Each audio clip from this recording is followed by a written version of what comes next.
Welcome back to Module 2. We are on our driver's exam practice again, and this time we have less questions. However, we are going to talk about road markings. Again, I am your host, Miss Patrice, and I am a driving instructor at Best Route Driving Academy. Let's jump right in. I hope you have your paper that you numbered from 1 to 61. I hope that your module 1 was amazing. Remember to answer the question, wait for the check your answer, and redo as many times as needed. Also, when you see the clock with the lines behind it come up, that means that you need to take a pause and make a guess. Okay, so let's jump into our work. Are you ready? Module 2. Night versus daytime driving. It is more dangerous to drive at night than daytime because A, your reaction time is slower at night. B, you cannot see as far ahead at night. Or C, the road is more slippery at night. Choose your answer. This is number 25. The answer is B. You cannot see as far ahead at night. Double yellow lines. A double yellow line in the center of a highway means A, you are approaching a dangerous intersection, B, passing is permitted when safe to do so, or C, passing is prohibited. The answer is C. This is a double yellow line. Make sure when you are taking your test, you pay attention to how many yellow lines it says. Let's talk a little bit about those yellow lines. The double yellow line goes down the middle and it shows that you are dividing a highway or a two-lane road. As you can see, these lines, these arrows are both going in the same direction with a white line separating it, as well as here you have a white line on the opposite side, which means they are going the opposite way. Whenever you have those yellow lines, the opposite direction is happening. Let's talk a little bit about road signs. If you look at these arrows, since we are here in America, we know that on the right side of the road, everybody is going forward. On the left side, when there's a double yellow line, they are coming back. I want you to pay attention to this arrow, this area here. This is the right side of the left and right lane. It says slower traffic.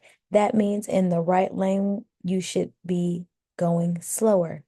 The traffic in the far left lane, no matter how many lanes there are, is the passing lane.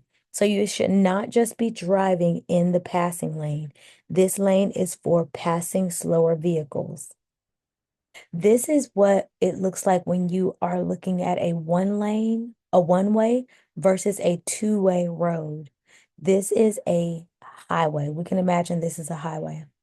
Since there's a white line between these two, a white dash line between these two cars, imagine these arrows are cars, that means that these both are going in the same direction. Here we have a yellow dashed line. Yellow dashed line signifies opposite direction. So we have the cars going in two different directions here. Pay attention to what the lines say. These lines are very important. Let's look at another set of lines. This line has two yellow lines. However, it's different from our previous two sets of yellow lines. This line has a dashed line closest to the driver and a solid line further away from the driver. That means that the car behind can pass around when safely the car that is going slower and speed up. That is because the dash line is closer to our side.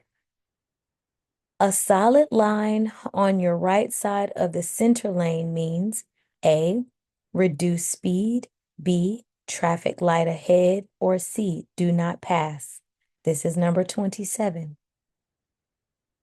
Do not pass. Let's look at that. This looks kind of like what we just saw. However, the solid line is closest to you and the dash line is further away.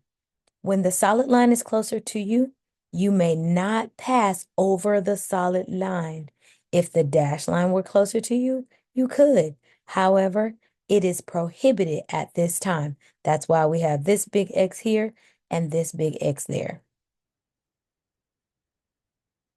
These cars arrive at the same time. Who goes first? Who goes first? Imagine these cars have arrived at the same time. Who goes first?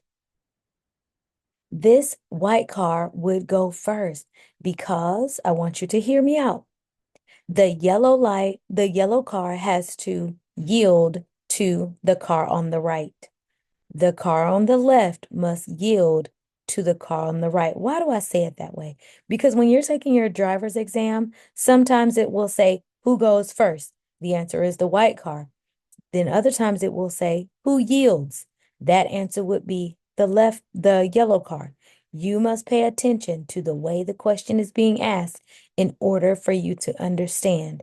Let's talk about parking on a hill with a curve. If parking downhill, if you look at these, and these came from driversed.com, if you look on this picture, look at the wheels that are here. If you are parking downhill, turn your wheel towards the curb, leave the gear in reverse if you're driving a manual, and park if you are driving an automatic. That way, if the car starts to roll, the car rolls into the curve. The car rolls into the curve. If you get a picture like this, you want to make sure no matter if it's uphill or downhill, that the wheels are going towards the curb the quickest way possible. This wheel here is going to hit this curb immediately. This wheel here is going to hit the curb immediately. If parking uphill, turn your wheel away from the curb to let your vehicle roll back to touch the curb gently. Leave the gear in first in manual and park in automatic. Sometimes there are a lot of questions about this. If you have a question about this, please jump on the live. If an emergency vehicle is coming by, you should pull to the side of the road and come to a complete stop. That's for an ambulance as well as a fire truck. The best thing to do is move to the right, as far right as possible, so that they can travel on the left. You have been allowed the wheels of your vehicle to run off the edge of the pavement. What should you do? You should A, release the gas pedal and turn the wheels slightly to the left to the edge of the back of the pavement. B, hold the steering wheel firmly, release the gas pedal, and gently apply the brakes. Or C, apply the brakes and turn the front wheel sharply to the left.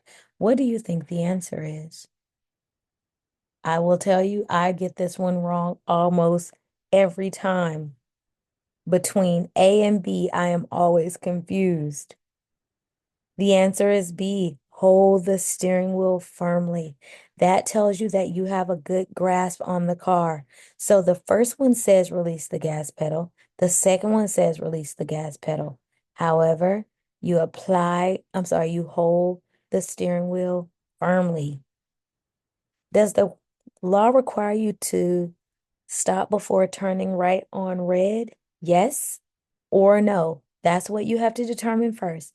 Yes or no. Then you read on to say, yes, you must come to a full stop and yield to all vehicles and pedestrians on the cross street. No, you must yield only to the vehicles on your right. Or C, no, you treat it as a yield sign. The answer is A, yes, you must come to a complete stop at all vehicles and check for all vehicles and pedestrians in the cross street. Always stop on red, whether it is a red stop sign or a red light. Keep that in mind. A flashing yellow light at an intersection means A, continue through the intersection quickly, B, stop, check for traffic and proceed with caution, or C, slow down and proceed with caution. The correct answer is C. The correct answer is C, slow down and proceed with caution. This is that question I said was going to come back in a different way. When entering an expressway, your car's speed should A, be adjusted to the speed of the traffic on the expressway, B, be faster than the expressway traffic, or C, be slower than the expressway traffic. What do you think for number 31? The correct answer is A, be adjusted to the speed of the traffic on the expressway. In heavy fog, A, use your parking lights and emergency flashers. B, use your low beam lights. Or C, use your high beam lights. The answer to number 32 is B, use your low beam lights. And the question a lot of times arises, why would you not use your high beam lights? Keep in mind that that fog is water. So when you are using your high beams, it reflects the water back to you. It's just like on a rainbow. Light shines on the water vapors and refracts on a rainbow and reflects back on the fog. Always use your low beams. If while driving a tire suddenly blows out, you should A, grasp the steering wheel firmly and take your foot off the accelerator. B, pump your brakes rapidly. Or C, brake hard and steer towards the right edge of the roadway. Which one do you think you should do for number 33? The answer is A, grasp the steering wheel firmly and take your foot off the accelerator. And you do this so your car does not flip or go wild. If you have a tire suddenly blow out, do not press your brakes, grasp the wheel firmly, and take your foot off the accelerator. Number 34, you're stopped at an intersection and a traffic light changes to green. What should you do? A, go ahead only after you are sure that all cross traffic and pedestrians have cleared the intersection. B, wait until the car next to you starts to go ahead. Or C, proceed immediately so you do not hold up the traffic behind you. The correct answer for number 34 is A. Go ahead only after you are sure that all cross traffic and pedestrians have cleared the intersection. And why do you want to do that? That is so we don't have a traffic jam like this and people are running their light. There will be times you will see people running their light. You don't want to get involved with them. Pause before you go at a green light. Check your left, right, left again quickly, and then proceed. If you are convicted of operating a vehicle under the influence of drugs or alcohol, you, A, will be permitted to drive only in emergencies. B, you will be permitted to drive during daylight hours only. Or C, your privileges to drive will be suspended. This is number 35. The answer is C. Your privilege to drive will be suspended. Keep in mind that driving is not a right. It is a privilege given to you by the state. You must do everything in your power to keep that privilege. A school bus with a flashing red signal with flashing red signals has stopped on a non-divided highway. That is very important, non-divided highway. You must A, stop until the signal lights are no longer flashing and all passengers have cleared the roadway. B, stop when approaching from the rear only. Or C, stop when approaching from the rear and proceed with caution. The answer is A. Stop until the signal lights are no longer flashing and all passengers have cleared the roadway. Here's some facts, some information for most states. Let's look at picture number 1. When the bus stops and the flashers are out, the cars coming from the opposite direction must stop, and the cars from the rear must stop. Let's look at a divided highway with no median. The cars on both sides must stop. The cars coming the opposite direction must stop. Any car in the turning lane must stop. The cars behind the bus must stop until the flashers are put away and the children are gone. Now let's look at a different scenario. Imagine this is a grassy knoll any kind of divider that is here, rocks, um, trees, anything that is here between traffic coming down and traffic going up with our yellow lines there as well. The people that are behind the bus when the flashers come out must stop. However, on the opposite side of the median, these people are to just use caution. A good practice is just to slow down. When approaching an intersection for a left turn, you should approach the intersection by A, cutting into the left lane immediately before the intersection, B, as near as possible to the right curb, or C, in the far left or turning lane. When approaching an intersection for a left turn, you should choose your answer. C, in the far left lane or turning lane, you should make your left turn. This is important. When you are making a turn, even inside of a turning lane, you can't just ride down the middle turning lane. You must get over to the left lane in order to make the turn, or this car must use their blinkers, get into their center lane, and then make their left turn. Keep that in mind. It is very important. The Department of Driver Services requires by law to suspend the driving privileges of any individual for a conviction of the following offense: A, hit and run or leaving a scene, B, super speeder, or C, improper exhaust. The correct answer for number 38,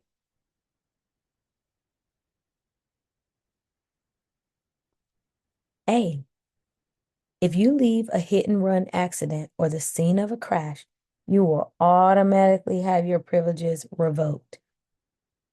When driving at night, you should use your parking lights instead of headlights. True or false? The answer is false. All right, and we have reached the end of our module 2. I hope you found that helpful. We will pick up at module 3. This was a shorter module. The next module gets even shorter. So I hope you go through and do these questions over and over again. Make sure you understand them. Make sure you read your notes. Make sure when you are doing your driving practice that you download your guide and checklist. It's time for module 3.